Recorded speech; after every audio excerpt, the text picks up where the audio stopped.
Hi there, this is Chris Callett from MuseGrid.com. Let's take a look at our new landing pages kit. Now, this is not a traditional template in the fact that we have lots of modules for building landing pages. Now, what are landing pages? Well, landing pages are pages that are designed to get a user to interact in some way, maybe sign up for something, move on to more information. And so what we wanted to do was we wanted to build a kit that allows you to build these landing pages very quickly. You could use landing pages for coming soon pages if you're building a site and so on. So let's see how quickly it actually is to use the landing pages. Now, we're going to be using the library which we can install. Part of the landing pages kit is a MuseLib library which you can install, and we can see that we have our landing page modules here. There's lots of different modules and you can see them all on the page here. So let's go ahead and build a sample landing page. So first off, we're going to start with the navigation, and we're going to look for the header module. So we're going to drag that onto the page and put that in place. That's that done. Next, we're going to put a logo in place. So let's have a look for the logo. Here we go, logo module. So I'm going to pop that on there. Now we want to change this graphic out, so I'm just going to select that, and I have a graphic on the desktop, so I'm going to bring that in and going to resize that to match the size of the page here, and I'm going to drop that in to the module and move this across, and let's call this plain pages. Okay, so we're ready to go on that. Now, next thing is our navigation. So let's put our navigation in here. We can see it in, here we go, navigation module. Let's drag that onto the page. Now, this is set to manual at the moment so that you can link it to anchor points on the page rather than navigation, but you could use it either way. You could either use it manually or you could have it linking to other pages. Now we're going to look at our hero image. So we want a nice big image here. Oh, actually, first off, we're going to put a headline module in. There we go.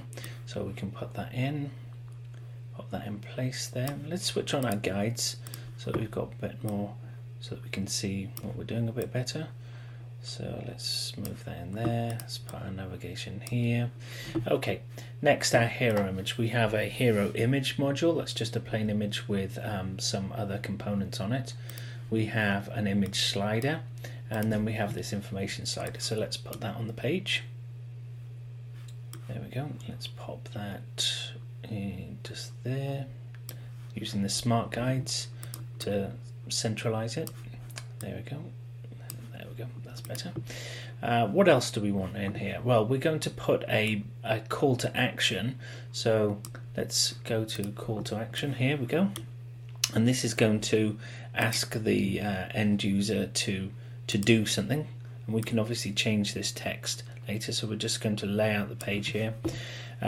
Next, we want to put a latest tweet. So we want to keep our viewers up to date with what's going on with this particular project. And then finally, we're going to put a form in here. So let's look for our form. There we go, our contact form module. Drag that into place and then move it into, there we go.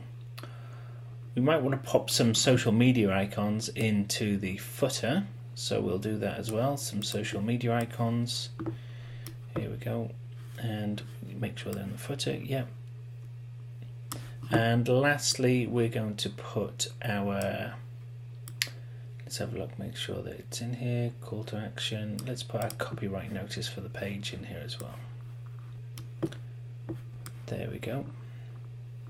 So there's our copyright image, our copyright notice. So we have everything in place there. We can obviously modify these, take units away that we don't need. Now, once we've done that, we want to now change the color of this site to match the client site. So what we're going to do now is we're going to pull on the swatches. So we have them here.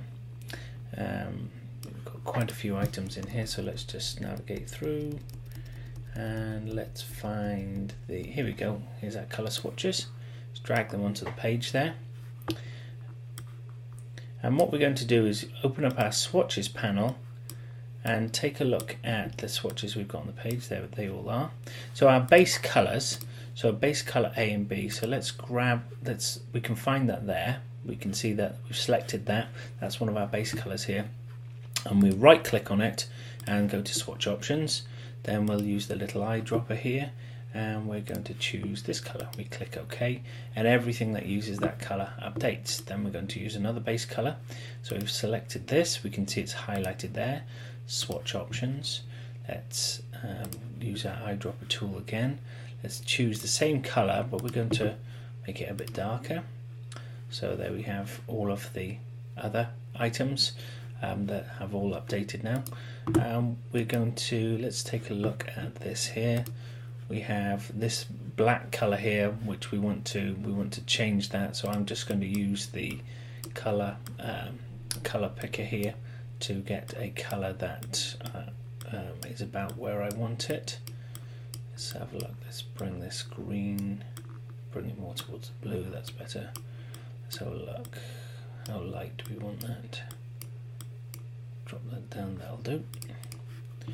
Okay, and then we have our button colors. So we're going to choose a highlight color because we're going to match it in with this plane. So again, we've selected that color, we can see it there. Go to swatch options and we'll choose this pinkish color here. Not the nicest color scheme in the world, but that's what we're working with. And then this one here, this blue here, swatch options, and let's choose the color from there. And we can see now that our buttons have all updated and all of our different elements. So I'm going to select these now and delete them.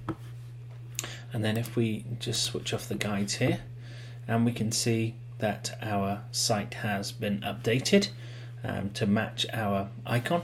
Very quickly we were able to put the elements onto the page, lay it out, and then of course we just would go through and modify the different units. For example, with the Twitter unit here, we could just go into there, click on the options. This is the NewsGrid Twitter widget, and let's say for instance we'll put Adobe in there, and then it will update with the latest tweets from Adobe.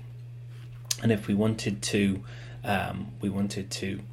change the link color in there to match our site, if we go over here and we go to swatch options, we can grab that color there, go into our options here, and we've got the link color, click that, and we can see all of our links have updated. So it's very straightforward to use. We have lots of different modules to play with. Just drag them onto the page and connect them up. Now if you wanted to add some anchor points to this navigation, let's go ahead and do that. So I'm going to put a something that links to the top here. So I'm going to grab the anchor gun and put top. I'm going to place that right at the top of the page here, and then I'm going to go and select that item there, and in the drop down list here we can see on the sample page, and we can see top. Then I want to go down to latest tweets or call to action, so let's put in that call. Let's move that into place. I'm going to go to our menu here, select it, double click into the text, call to action. I don't think you'd actually call it call to action in real life, but we'll just do that for now, and then we're going to connect that to call. And you can see how you can build your navigation up to work with your anchor links. So it's very straightforward, very easy to use, all of these different modules to build out these landing pages. And of course you have all of the different tools that you can use within Muse to do different things. This is just a composition widget here, and you can see that when you click in to an item, you can click to the various elements, the text. I'm just clicking into each section here. We've got the text that we can select there. We have these icons here, and if you take a look at these icons, they're just graphics, but we can see that we've applied a character style to them which turns them white, And just to prove what you can do with that there, it's an effect. If you go to our effects panel, which is what controls this here, we can see that if we switch that off, it turns black. But if we change the color, let's change that color to red, we can see that that has updated. And then if we right click and redefine that, we'd see everything using that particular graphic style updates. So that's the landing pages tool. There's lots to play with there, and we hope that you find it a useful addition to your MuseGrid library. Thanks for watching.